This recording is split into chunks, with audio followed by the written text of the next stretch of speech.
Germany, Turkey marked racist attack.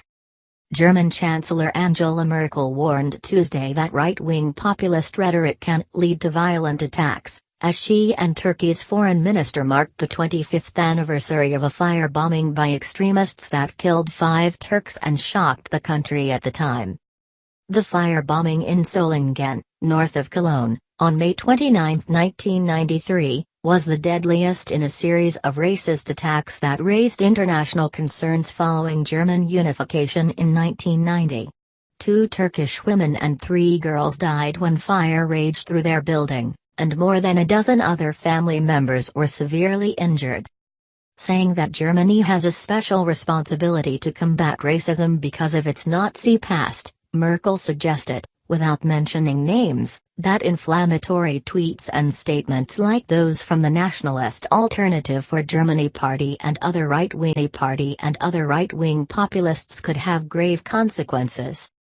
Too often the limits of freedom of speech are being tested very calculatedly, and taboos are being broken and carelessly employed as political instruments, she said. But this isn't just chit-chat.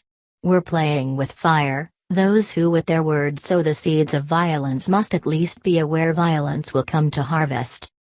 Germany let in more than 1 million migrants in 2015-16, which gave rise to fears from some about the country's ability to deal with the influx and helped the AfD win seats in parliament for the first time in the 2017 election.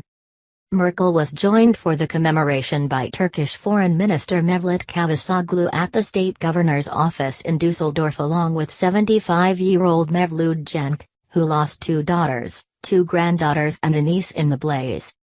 The firebombing on your home in Solingen shocked our entire country. It was not an isolated act, but the appalling low point in a long series of inhuman, far-right crimes at the beginning of the 1990s, Merkel said.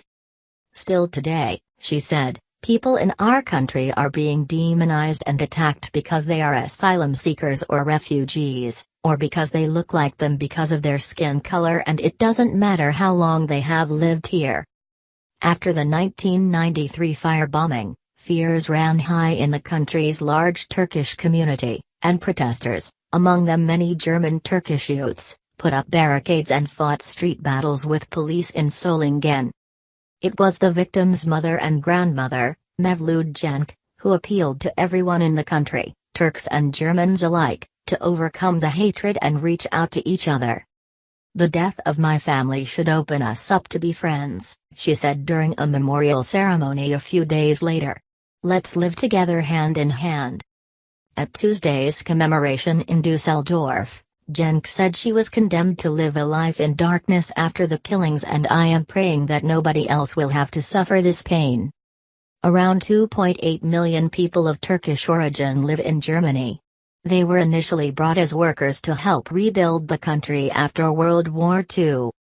Relations between immigrants and ethnic Germans haven't always been easy, and the 2015 influx of more than 1 million migrants from war-torn countries like Syria, Iraq and Afghanistan has led to a nationalist backlash against all Muslims in Germany, both recent arrivals and long-time residents. Cavusoglu condemned any kind of racism against Muslims and warned that Solingen wasn't the first attack and it won't be the last one. We need to deal with this together.